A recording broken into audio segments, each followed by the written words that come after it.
Frugality just isn't working for us. We give up. If you feel like you've tried to cut expenses and learn the ways of the thrifty force, and in the end, it just wasn't worth all that time, trouble, and effort, in this video, we'll explain to you why that might be the case. If you don't know us, I'm Larry. And I'm Hope. And we're from Under the Median, where every week we bring you videos on practical frugality. All right, let's get right into the topic. The first reason why you may be feeling like this frugality thing just ain't all it's cut out to be, it's not working for me. And it may be that you're just looking at the wrong numbers. Are the numbers that you're looking at even showing a reduction in your bill? The question is it better to actually focus on a percentage reduction in your bill every month rather than trying to have those great big number drops, which actually are very gratifying, but at the same time, even if your numbers are dropping like a rock, it may not actually be showing up in your final bill. Or is it better to focus on smaller amounts that may not be making quite as much impact? The closer that you get to your minimum requirements for a particular expense, the less that you're going to be able to see improvement in that area. Maybe you just haven't given it enough time. We generally tell people give it 3 months. Institute specific changes. It's almost like you're a scientist, right? So these are the variables. This is what you're changing. Give it 3 months. Then take a look at what you were trying to achieve and see if what you did made an impact on that or if it didn't. Maybe you're trying to do too much too fast. You have goals that are this big, but only the ability to work them with that much. Let's give you an example. Let's say that you're spending $1,000 on food for your family every single month, and you decide, wait a minute, $500. That's what we're spending next month. Well, part of the problem is the fact that on day 5, your family is going to mutiny. Because the captains I've served with before didn't starve their men. And the other problem is that that's just too big of a shift. You need to focus on a smaller amount. We tell people, drop that grocery budget by 10%. You will hardly even feel it. Trust us. Then when you're used to that, drop it another 10% and then another 10%. Will you get down to half the amount? Will you drop it from $1,000 to $500 a month? You may be able to. If you do smaller increments over a longer period of time, you'll be able to do it with far less effort and your family won't notice the difference as much.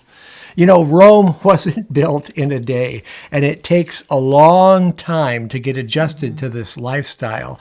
Now, if you're paying down debt, remember how long it took you to get into that debt and how big of a bite that is in your budget. Let's say a car debt.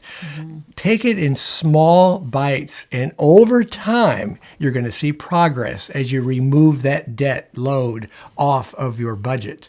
Speaking of paying off debt, let's just say your whole goal with frugality is to make sure that you pay off debt and you're able to be debt free. If you want some extra help from us, we have a set of very cool and very attractive debt payoff charts. They're free. There'll be a link to those in the description of this video.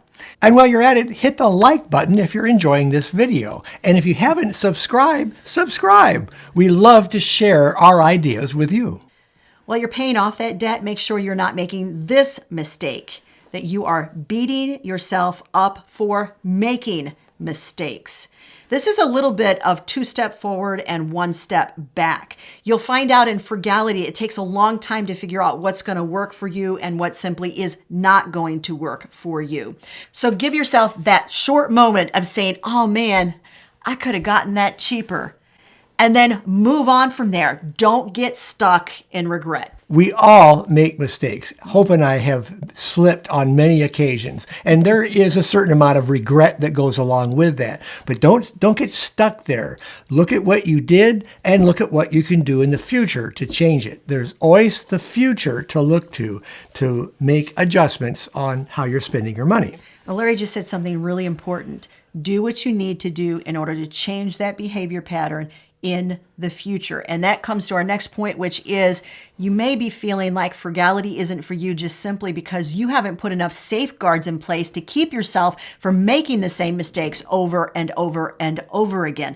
Here's an example. If you're trying to lose weight and yet you have that 5-pound jar of peanut butter sitting in the cupboard and you are indulging in a peanut butter sandwich every single day, well, you're not going to take off weight. You need to get the peanut butter out of your house. So put some safeguards in place. And along with all of this, you do need to remind yourself that slow and steady wins the race. The problem with frugality could be that you aren't setting smaller goals. You're simply biting off more than you can chew. Along with all this, you may not be tracking your progress. Now, imagine your family on a vacation and you're going out west and you don't have a GPS system, you don't have a map in your car, but yet you're just going to go off on a vacation. Well, how are you going to know how far you have to go each day or how much further you have to go unless you track your progress and have a way of doing so? If you have that way of tracking your progress, you'll not only know where you're at, but where you're going and how long it'll take to get there.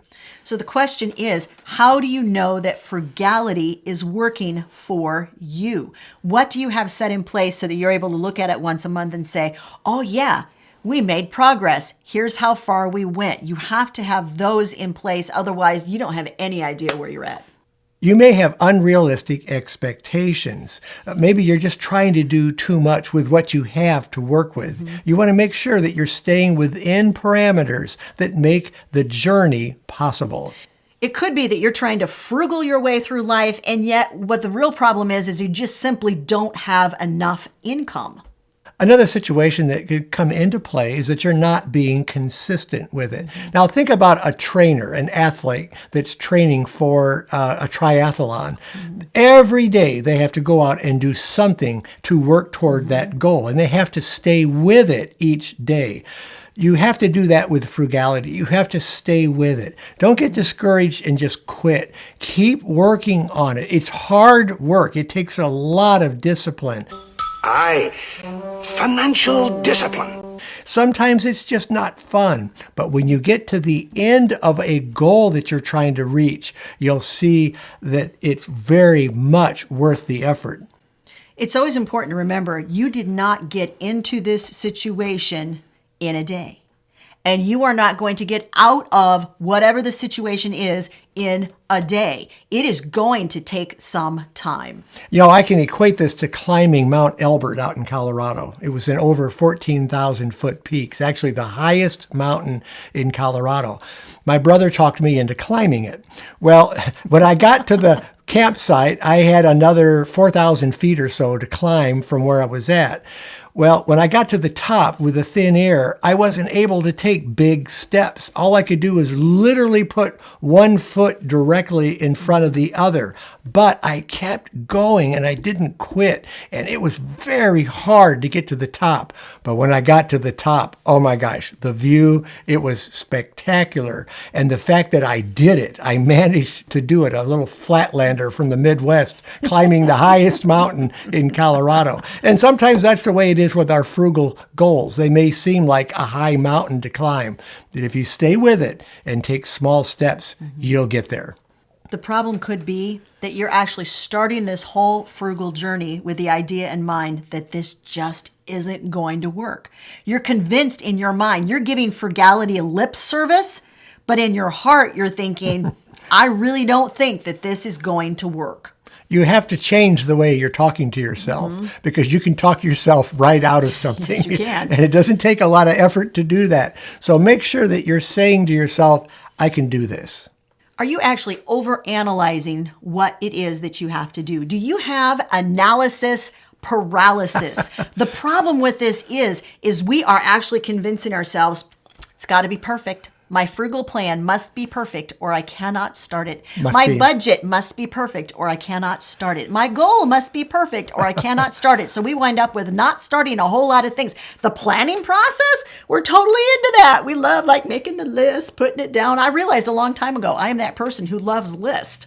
But the process of actually doing the work and checking off the list, not so much my thing. So I had to reorganize my entire mindset and say, wait a minute, if you make the list, you actually got to put in the work and you got to do what you need to do in order to check off the check boxes.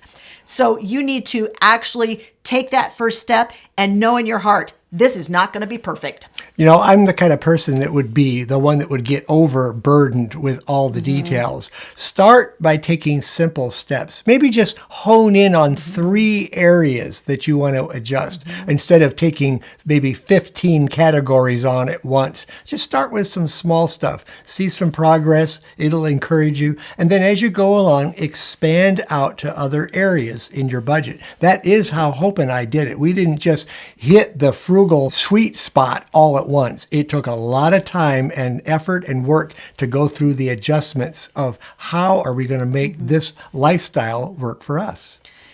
The problem actually could be the fact that you have a friend, Susie.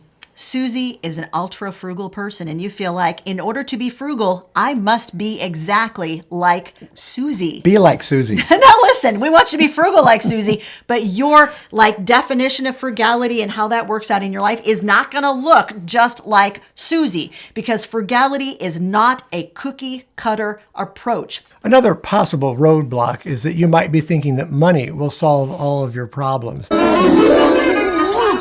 And all of us, I think, have thought that at different times in our life. But you can ask just about any wealthy person, and they'll tell you they still have problems in their life, even though they might have a lot more resources than we do. Money doesn't solve all of our problems. You may have convinced yourself that frugality is the silver bullet, or that living on a budget is the silver bullet, or that anything else in life, or that we teach you on this channel, is the silver bullet that is going to magically change everything and your life is going to go amazing from that point on and you will have no problems. That, my friend, is not true. Frugality is long, hard work. It's day in, it's day out. It is a lifestyle that you make choices every single day that help you to consistently spend less and save more. And frugality is not about saving $1,000 on every purchase you make. It's about saving those small amounts of money